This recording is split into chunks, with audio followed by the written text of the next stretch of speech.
ကကြီးမှာအယူပဲရှိပြီးတော့ပေးမရှိတဲ့သူဟာကြာလေလေစိတ်ဆင်းရဲနေနေပါပဲတကယ်တော့ဘဝဆိုတာအမေနဲ့အယူညတာမာတာလှပတာပဲမဟုတ်ပါလားရှင်အားလုံးပဲမင်္ဂလာပါရှင်ဒီနေ့ပြောပြပေးချင်တာလေးကတော့အမေနဲ့အယူဆိုတဲ့အကြောင်းအရာလေးပဲဖြစ်ပါတယ်ရှင်လူတော်တော်များများကကိုပါရမယ်ဆိုတာကိုပဲအရင်တွက်တတ်ကြပါတယ်ဒါပေမဲ့သဘာဝတရားရဲ့နေရာမှာကတော့ကိုကအရင်ပြီးမှတာနဲ့ကိုစီကိုပြန်ရောက်တတ်ကြတာပါအပြောတစ်ခုလို့ချင်းကိုကအရင်ပြောပြရတယ်မဟုတ်လား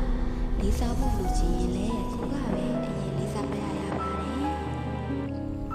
ဆက်စပ်ရေးတစ်ခုမှာကိုကပဲအမြဲပြီးဆက်နေရပြီးတော့တစ်ဖက်ကအယူကြီးပဲစီနေတယ်အဲ့ဒီဆက်စပ်ရေးကကြာချင်းခံမအောင်နော်အပြေးယူဆိုတာလက်အောက်လိုက်တယ်လို့ပါပဲနှစ်ဖက်စလုံးကညီညမအတန်ထွက်တာပါပဲဒါပေမဲ့တစ်ခုတော့ရှိပါတယ်ပြီးဆက်တဲ့အခါမှာပြန်ရဖို့အခုတည်းကိုပဲမျောလင့်ပြီးပြီးနေရင်တော့မင်းမဲစိတ်ဆင်းရဲရပါလိမ့်မယ်တကယ်တော့ဆက်ဆံခြင်းဟာအယူခံရခြင်းတည်းပို့တော့ပြန်လာပါတယ်မင်းကအကောင်းဆုံးလို့